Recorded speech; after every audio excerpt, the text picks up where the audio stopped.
2000년 전 오늘 주일날 예수님께서 예루살렘에 입성하십니다.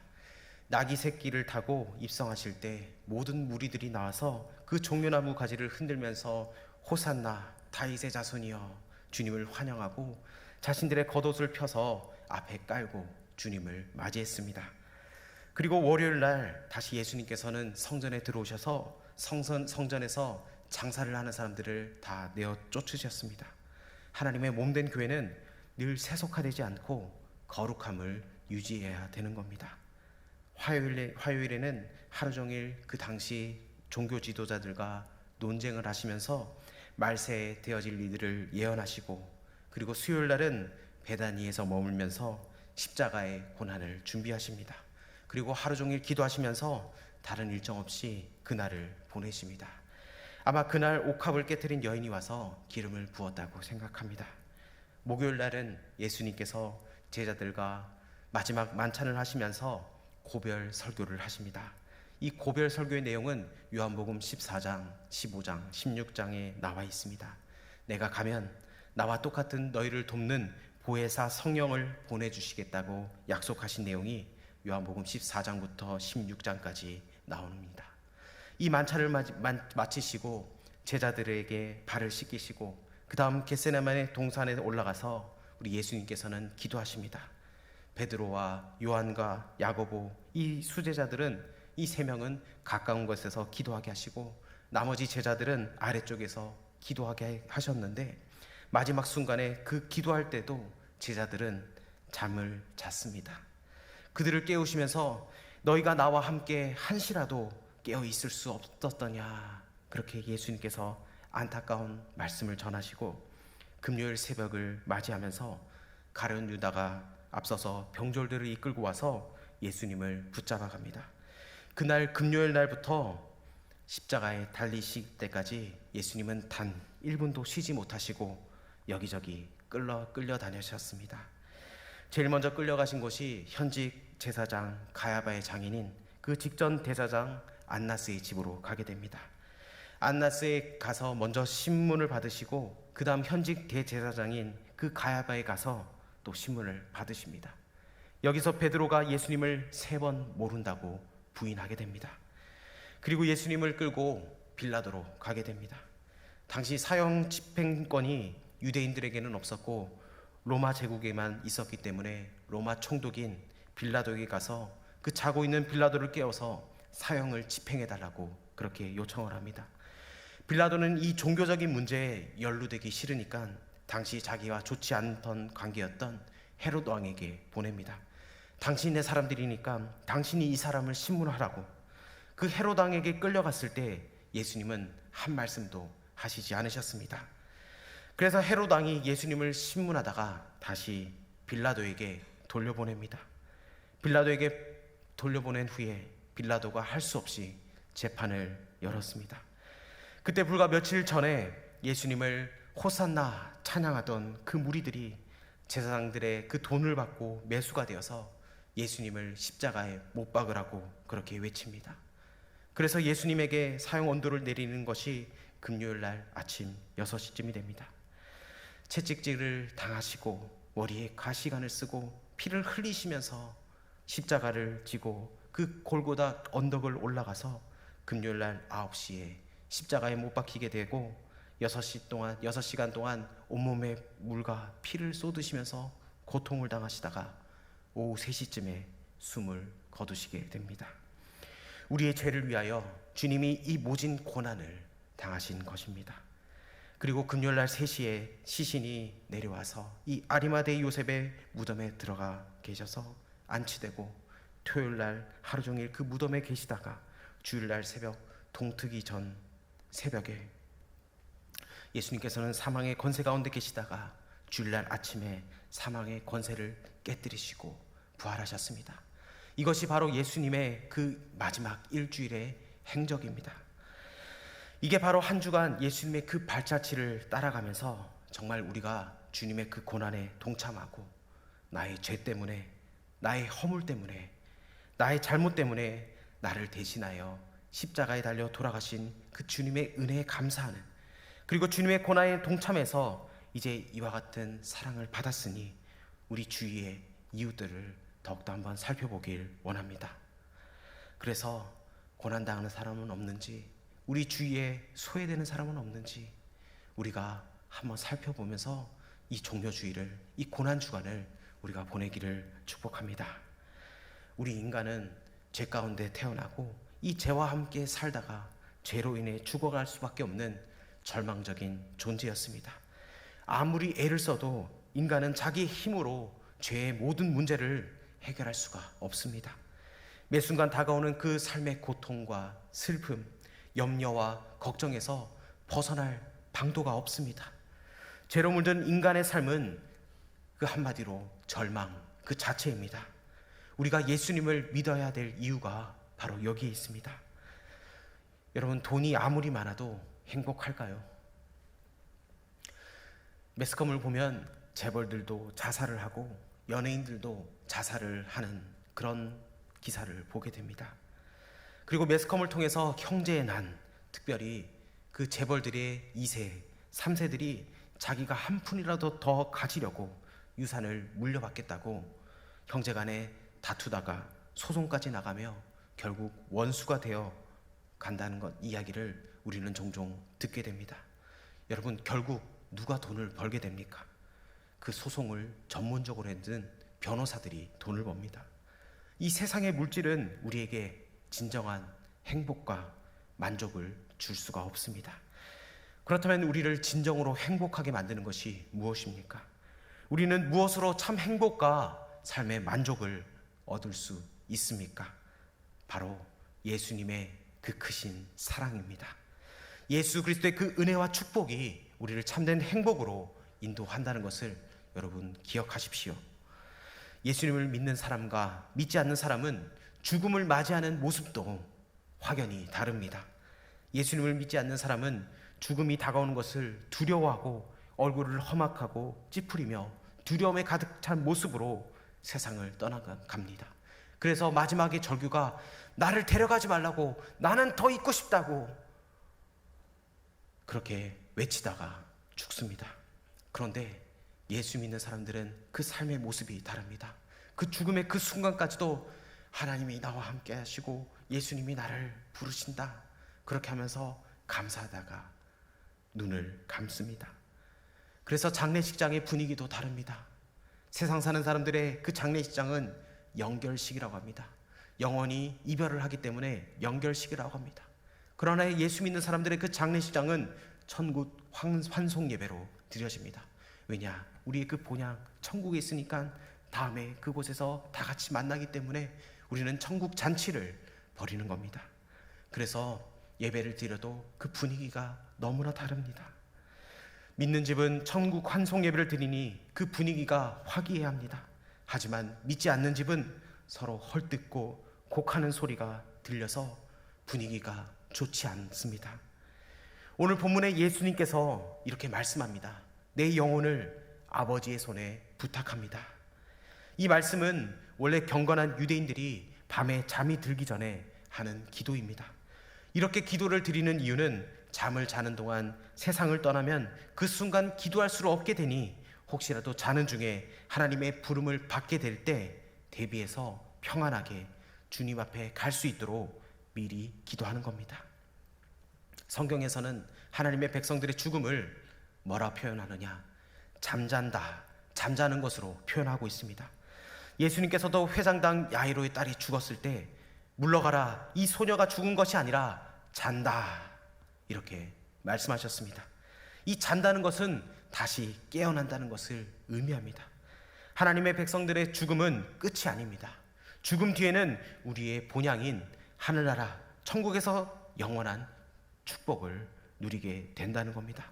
그러므로 우리는 언제 어디서나 마지막 순간을 생각하면서 자기 자신을 하나님께 맡겨드리는 기도를 드리기를 원합니다. 믿음은 무엇입니까? 믿음은 자신의 문제를 스스로 해결하기 위해 괴롭고 힘들게 살아가는 것이 아니라 하나님께 자신의 모든 것을 맡기는 것이 믿음입니다. 이 믿음의 원어적인 표현을 해석하면 산 꼭대기로 산 위에서 돌을 굴려보낸다, 이런 의미를 가지고 있습니다. 이 말은 산 꼭대기에서 아래로 돌을 굴리고 나면 더 이상 그 돌을 찾을 수 없는 것과 같다는 겁니다. 우리가 이렇게 예배드리고 교회에 와서 하나님, 저의 모든 문제를 맡깁니다, 이렇게 하고 이 예배당을 떠나는 순간 그 모든 문제를 남의 짐까지 다 짊어지고 교회당을 떠난다면 그것은 올바른 믿음이 아닌 겁니다. 여러분, 믿음이 있다면 그 모든 문제를 주님 앞에 내어놓고 하나님, 이 문제를 나는 해결할 수 없습니다, 하나님, 이 모든 문제를 해결해 주십시오, 그렇게 맡기는 게 우리의 믿음이 되어야 될 줄 믿습니다. 우리가 기도하면서 하나님께 문제를 맡겨드렸다면 이제는 그 문제를 잊어야 한다는 겁니다. 주님께 맡기고 나면 세상이 줄 수 없는 그 평안을 맛보게 된다고 성경은 말씀합니다. 요한복음 14장 27절에 이렇게 말씀합니다. 평안을 너희에게 끼치노니 곧 나의 평안을 너희에게 주노라. 내가 너희에게 주는 것은 세상이 주는 것과 같지 아니하니라. 너희는 마음에 근심하지도 말고 두려워하지도 말라. 아멘. 예수님께서는 우리를 이해하시고 불쌍히 여기시며 우리의 모든 필요를 채워주시고 우리의 근심을 대신 짊어 주셨다고 말씀합니다. 우리가 세상을 살아갈 때 여러 가지 문제와 어려움으로 인해서 염려와 근심이 찾아올 때 우리를 위해 고난당하신 예수님을 바라보면서 주님께 나아간다면 주님께서는 우리에게 반드시 평안을 주신다는 겁니다. 여러분, 예수 믿는 사람과 믿지 않는 사람들의 결정적인 차이는 이 평안에 있다는 겁니다. 여러분, 전도할 때도 어떻게 그 사람이 예수 믿는 것을 알고 있느냐? 마음의 표정에서 드러난다는 겁니다. 여러분, 집에 가서 마스크를 벗으시고 여러분 거울을 보시면서 여러분의 얼굴을 한번 점검하십시오. 내 얼굴에 근심 걱정이 뚝뚝 떨어지는지 아니면 하나님께서 주신 그 평안이 가득한지 여러분 오늘 한번 확인하십시오. 예수 믿는 사람들은 마음에 평안이 있습니다. 어떤 문제와 어려움이 닥쳐올지라도 우리는 하나님이 나와 함께 하시고 그 모든 고난을 이겨낼 수 있는 힘을 주신 분이 하나님이기 때문에 하나님이 주신 그 평안을 가지고 있다면 우리는 하나님의 사람인 것입니다. 여러분 가운데 평안이 없습니까? 기도하십시오. 하나님, 이 문제를 통하여서 하나님 나에게 평안을 허락하여 주시고 내가 더욱더 예수 믿는 하나님의 자녀로 살아가기를 원한다고 여러분 하나님께 기도하며 나아가길 원합니다. 우리를 위해 십자가 지신 그 주님을 바라보면서 나아갈 때 하나님께서 우리에게 참된 평안을 주실 줄 믿습니다. 여러분, 성령 충만이 무엇입니까? 성령 충만은 곧 예수님으로 충만한 겁니다. 그러므로 우리가 늘 성령 충만하면 늘 우리 마음속에 예수님이 생각나고 예수님이 주시는 그 평안으로 가득한 삶을 살아갈 수 있게 된다는 겁니다. 성령 충만의 가장 분명한 증거는 특별한 기적이나 현상이 아닙니다. 내 마음속에 불안과 염려가 근심이 사라지고 기쁨과 감사와 찬양이 넘쳐나는 것이 바로 성령 충만한 삶입니다. 여러분 가운데 기도하다가 하나님의 뜻을 발견한다는 것, 그것이 무엇입니까? 데살로니가전서 5장 16절과 18절에 이렇게 말씀합니다. 항상 기뻐하라, 쉬지 말고 기도하라, 범사에 감사하라. 이것이 그리스도 예수 안에서 너희를 향하신 하나님의 뜻이니라. 아멘. 여러분, 항상 기뻐하십시오. 쉬지 말고 기도하십시오. 범사에 감사하십시오. 여러분, 우리가 기도하면서 기도의 응답이 무엇입니까? 이 세 가지만 점검하면 됩니다. 내 마음에 기쁨이 있는지, 그리고 내가 이 문제를 놓고 생각할 때 기도가 절로 나오는지, 그리고 마지막으로 그 상황이 감사한지, 여러분 이 세 가지를 반드시 점검해야 됩니다. 이것이 내 마음에 왔을 때 그것이 바로 기도의 응답입니다. 여러분, 많은 사람들이 질문합니다. 도대체 하나님의 뜻이 무엇인지 잘 모르겠다고. 하나님의 뜻이 도대체 뭐냐고. 여러분, 답을 가르쳐 드렸습니다. 무엇입니까? 항상 기뻐하고 쉬지 말고 기도하고 범사에 감사하라. 이것이 너희를 향하신 하나님의 뭐라고요? 뜻이라고 말씀하고 있습니다. 여러분, 다른 뜻을 구하지 마시고 이 세 가지를 날마다 기억하십시오. 모든 문제 해결, 하나님이 나에게 어떤 응답을 주시는지 여러분, 내가 항상 기뻐하고 그리고 그 문제를 생각했을 때 기도가 나오고, 그리고 내가 그 상황에 감사할 수 있는지, 요 세 가지를 날마다 점검하며 나가길 원합니다. 우리 인간은 누구나 죽음을 맞이합니다. 죽음을 피할 수 있는 사람은 아무도 없습니다. 성경은 히브리서 9장 27절에 말씀합니다. 한 번 죽는 것은 사람에게 정해진 것이요 그 후에는 심판이 있다고 말씀합니다. 하지만 예수 믿는 사람에게는 그 죽음은 끝이 아니라 새로운 시작입니다. 예수님을 믿지 않고 죽은 사람은 지옥 형벌을 받게 되지만, 예수님을 믿는 하나님의 자녀들은 영원한 천국의 상급을 받게 됩니다. 그러므로 여러분, 죽음을 두려워하지 말고 주님께서 예비하신 그 아름다운 천국을 소망하며 살아갈 수 있는 저와 여러분 되길 축복합니다. 그 영원한 하나님의 나라는 가난과 질병, 슬픔이나 고통이 없습니다. 천국에는 주님과 함께 영원히 사는 그 기쁨의 삶을 살아갈 수 있습니다.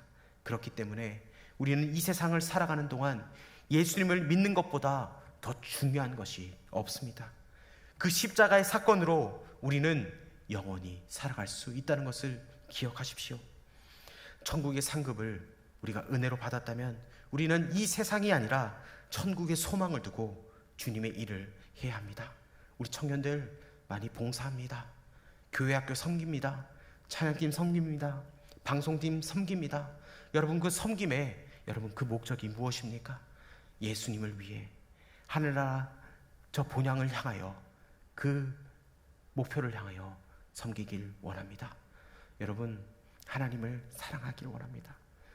내가 이 섬김을 통해서 하나님이 기뻐 받으시고 사람들의 시선에 주목받는 것이 아니라 오직 주님만을, 주님께 시선을 고정하여서 주님께 나아갈 수 있는 저와 여러분 되길 원합니다. 자기 자신과 가족만을 아는 그 이기적인 신앙에서 벗어나서 그 주님의 마음으로 다른 사람을 이해하고 사랑하고 용서하고 주님께 받은 그 은혜를 베풀고 나누는 그런 신앙생활을 할 수 있는 저와 여러분 되길 축복합니다. 로마서 8장 24절과 25절은 이렇게 말씀합니다. 우리가 소망으로 구원을 얻었음에 보이는 소망이 아니니 보는 것을 바라리요 만일 우리가 보지 못하는 것을 바라면 참음으로 기다릴지니라. 아멘. 이 땅을 살아가는 동안 우리 눈에 천국이 보이지 않습니다. 하지만 보이지 않는 천국을 믿음으로 기다리면 주님을 위해 살아갈 때 하나님의 은혜가 우리에게 임한다는 것을 기억하십시오. 우리는 잠시 머물다 가는 이 세상에 지나친 애착을 갖지 말고 오직 영원한 천국을 소망하며 거기에 소망을 두고 살아갈 수 있는 저와 여러분 되길 축복합니다. 롯의 아내는 그 소돔과 고모라가 유황불로 심판받을 때 두고 온 재물에 미련이 남아 뒤를 돌아보다가 소금 기둥이 되고 말았습니다. 세상의 온갖 것에 마음을 빼앗겨 생명을 잃어버린 것처럼 어리석은 일이 없습니다. 여러분, 청년의 때 우리가 무엇에 포커스를 맞출 것인가? 여러분, 가장 중요한 것은 예수 그리스도입니다. 주님께 초점을 맞추길 바랍니다. 여러분, 좋은 직장을 가고 그리고 좋은 배우자를 만나고 그 모든 것의 초점이 예수 그리스도가 되길 원합니다. 예수 그리스도를 위해서 여러분의 일평생 삶을 맡기길 원합니다. 그렇게 할 때 우리 주님이 우리의 모든 삶을 책임져 주실 줄 믿습니다. 세상의 온갖 것에 마음을 빼앗기면 그 생명을 잃어버린 것처럼 어리석은 일은 없습니다. 주님께서 주시는 그 평안과 기쁨이 없이 마음에 미움과 분노가 가득한 채 살아간다면 어디에서 무엇을 한다 해도 행복을 얻을 수가 없습니다. 또한 마음에 분노를 품고 살아가면 우리 몸의 건강도 해치게 되는 겁니다. 여러분, 제가 여러분에게 인생의 팁을 하나 가르쳐 드리겠습니다. 여러분, 앞으로 우리 교회에서 공동체 생활을 하지 않습니까? 앞으로 교회에서는 절대로 금전적인 거래를 하지 않기를 바랍니다. 누가 돈을 빌려달라 하면은 내가 그 사람에게 안 받고 그냥 주면은 줄지라도 절대로 대가를 바라고 그런 금전적인 거래를 하지 않기를 바랍니다. 옛날에 이런 일이 있었습니다. 제가 전에 섬기던 교회에서 집사님들이 친했습니다. 그래서 그 집사님들끼리 서로 아이고 이 집사님 돈 좀 빌려주세요 해서 돈을 뭐 몇 천만 원 그렇게 빌려줬습니다. 신용이 됐으니까 또 그렇게 빌려줬겠죠. 그런데 상황이 어렵다 보니까 그 돈을 갚을 수가 없게 됩니다. 그분도 그냥 빌려준 게 아니라 대출을 내가지고 빌려줬는데 그 돈을 못 갚게 되니까는 이자도 불어나고 원금도 못 갚고, 그래서 목사님을 찾아옵니다. 목사님, 내가 저희 사람한테 돈을 빌려줬는데 돈을 주지 않습니다. 사업이 어려운지 돈을 못 받으니까 저희가 너무 힘듭니다. 그런 상황이 다가오자 어떻게 하겠습니까? 기도하겠습니다 하는데 마음이 어렵습니다. 그분이 정말 서로 원수가 되고 그분은 마음을 둘 수가 없습니다. 내가 저 사람 돈만 안 빌려줬으면 내가 신앙생활 할 수 있었는데 저 사람 때문에 예수님도 바라보지 못하고 사람도 잃고. 여러분, 절대로 그런 일이 있어서는 안 됩니다. 교회에서는 절대로 금전적인 거래를 하지 않는 것을 여러분의 삶의 원칙으로 삼으십시오. 정 줄 수 있으면 그냥 안 받는 요령으로 주더라도 절대로 금전적인 거래를 하지 않기를 바랍니다. 그렇게 되면은 마음에 분노가 쌓이게 됩니다. 내가 그 돈을 못 받아서도 그렇고 내가 그 사람을 용서하지 못해서도 마음에 분노가 생긴다는 겁니다. 여러분, 우리 삶에 그런 문제뿐만 아니라 삶에 분노가 있을 때, 미움이 있을 때 그 마음을 주님 앞에 내려놓기를 원합니다. 하나님, 내가 저 사람을 용서할 수 없습니다. 주님, 용서는 내 힘으로 하는 것이 아니라 주님께서 마음을 주셔야지 할 수 있습니다. 주님, 용서하여 주십시오. 주님, 해결하여 주십시오. 그래서 그 두 집사님이 어떻게 된 줄 아십니까? 시간이 지났습니다. 목사님이 권면해서 이분들을 또 기도했겠죠. 기도해서 그 빌려준 집사님에게 권면합니다.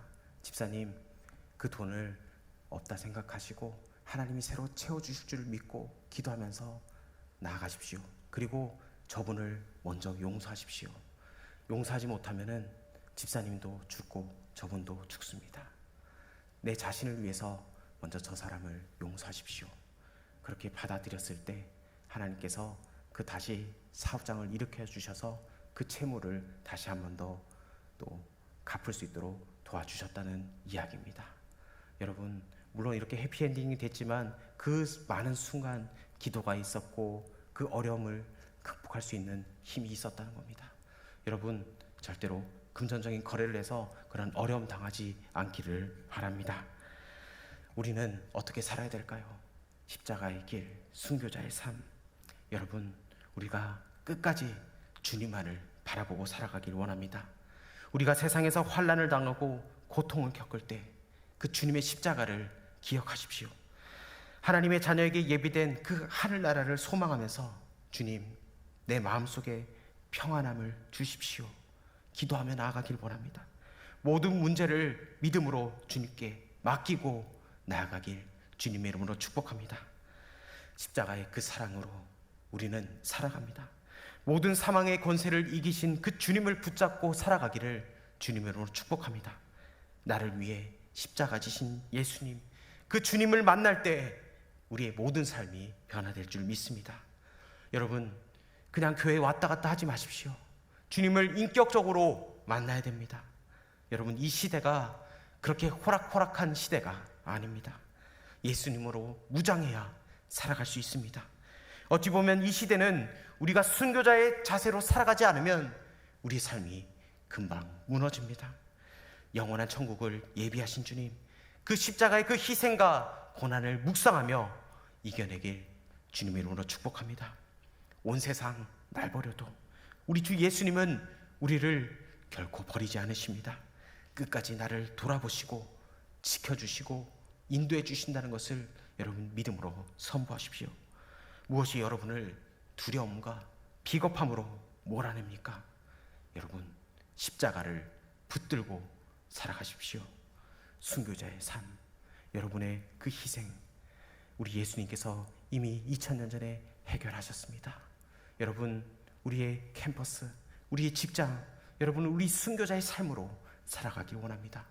그 십자가 지신 예수님, 우리를 이끌어 주시고 인도하여 주시고 날마다 도와주시는 그 주님을 붙잡고 살아갈 수 있는 저 여러분 되길 원합니다.